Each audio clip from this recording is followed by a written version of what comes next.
ファクトリオだ。今回はファクトリオにモッドを入れた楽しさをご紹介いたします。ファクトリオは多くのシニュゲーマーに人気のゲームですが、モッドは人それぞれなので、プレイヤー誰もが手をつけているものではなく、知らないまま満足して終わるには、もったいないモッドもあるので、そちらをご紹介。とても燃えてる。こんな始まりでしたっけ？まあいいや。今回ご紹介するのは、ファクトリオのモッドでは有名どころの、オブさんとエンジェルさん作のものです。その他もろもろ、細かいとこは気にせず、早速見てみましょう。このモッド世界では、鉄鉱石や銅鉱石といった素材は散らばっていません。いろんな鉱物が混ざった状態のものとして分布しています。その塊は、技術を進歩させながら、いろいろな方法で分離や選考をしていきます。原油を軽油、重油、プロパンに分けるような、なかなか頭使う作業が盛りだくさんです。たくさん頭使いそう。欲しいものをどう作っていくかに加えて、副産物として出たものをどうするかも考える必要があります。少し明るめのこちらの鉱物は、初期の砕く作業で、銅部分と石とに分けられます。まだ序盤なので、そこまで違いはなさそうですね。鉄と銅、砕いて出る石を使って進めていきます。それらが揃ったら、電気化に切り替えます。いつもの作業ですが、少しだけ補足を。ボイラーと蒸気機関が扱う蒸気には温度があります。ボイラーによって蒸気をどこまで高温にできるかが決まり、高度な蒸気機関は高温の蒸気を高い電力に変えられます。ここで気をつけるのは、高温が作れるボイラーで低性能な蒸気機関を回すと燃料がもったいないのでご注意を。と、ここはひとまずこれくらいですね。水場自体はめちゃくちゃ使うので、また後で来ましょう。ある程度電気化が進むと、こんな感じに、違和感のある方もいると思いますが、インサータは方向を決められます。90度の搬送により、設置の自由度が上がり、回転距離が短くなる分、搬送速度も上がります。研究を進めることで、2マス先はもちろん、2マス先の斜め方向や、ベルトコンベアのどっちの列に置くかも、設定できるようになります。さて、続いては燃料の改善。石炭処理という研究を進めることで生産可能になります。採掘した石炭は汚染倍率が高いので、近隣の方から怒られないうちに切り替えたいところ。石炭って加工すると汚染度落ちるの？そこらにある石炭の中には燃料でない部分、硫黄とかも入ってて、ポンポン燃やしても誰も得しないですからね。そういうのを取り除いて、純粋な炭素に近づけることで燃料効率アップです。まずは、石炭を他の鉱物みたいに砕いて、次にそれを還流します。還流といっても、ゲーム的には炉に入れて燃やしていますが、細かいことは気にせず、これでコークスができます。1個あたりの燃料効率は低いですが、汚染倍率は石炭の半分で、純粋な炭素として様々なものの材料になります。さらにそのコークスを液化装置で蒸気と混ぜ混ぜするとカーボンになります。こちらは汚染倍率はコークスと同じで、さらに燃料効率も上がっています。こちらも使い道は多く、もちろん序盤の燃料としても優秀なので、しばらくはこれ頼みでいきます。続いては電気分解をご紹介。炭素とか硫黄だけじゃなく、このモッドには酸素も水素もあります。まあ進めると、もっともっと色々あるのですが、とりあえずは触りだけ、電解装置で水を酸素と水素に分けます。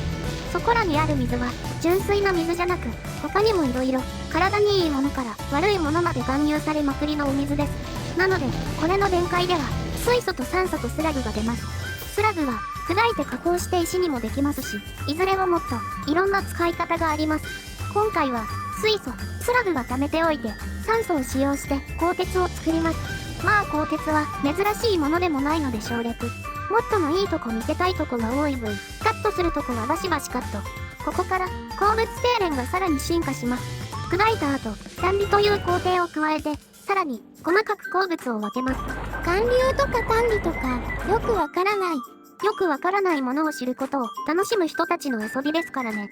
続いて、分けたものを溶鉱炉でインゴットにして、電気分解炉で液化させ、鋳造炉で成形して完成です。砕いて石の炉で燃やすより、はるかに手間かかってますが、はるかに効率は上がっています。今は筒を作っていますが、断離の時点でシリコンも生産されているのでお得。最初に鉄と石に分けていた鉱物も、今では鉄、銅、石、スラグに分けられて精錬。最初に銅になっていた明るい水色の鉱物がしばらくいらなくなっちゃいました。ご紹介したいものはあと2つ。この水源は水だけじゃなく、そこから泥水をすくうこともできます。泥水はいくつもの洗浄槽で洗って、いろんな段階の泥水に、そこから石灰や粘土などを取り出していきます。上4つの洗浄槽で泥水を洗って、洗った泥水を洗って、洗った泥水を洗って、洗った泥水を洗っています。下3つの洗浄槽で2回洗った泥水から粘土を、3回洗った泥水から石灰石を、4回洗った泥水から砂を取り出し、キリタン、こういう頭壊れるようなの、好きね。クラフトゲームにはたくさんであって手軽なシステムもたくさんあったけど、こういうのはもう感動ですよ。だからまあこうやって進めてるんですけどね。あ、この施設からはレンガがとりあえず作れます。将来的には石灰あたりが特に使い道増えるかな。それと洗ってはいても濃い泥水を薄めてるだけなので、薄い泥水を取れば当然残った泥の部分も出てきます。この固体の泥で木材を作っていきます。泥から木材？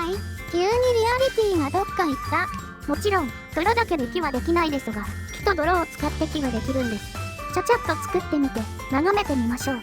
まずは手持ちの木材から対比と苗を作ります。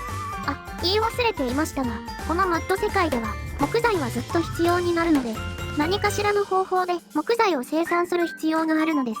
この植林以外にも様々あるので、その都度不要な素材から作れるといいですね。さて、この堆肥ですが、先ほどの泥と混ぜて土壌を作っていきます。植物が育つのに必要な栄養のある土ですね。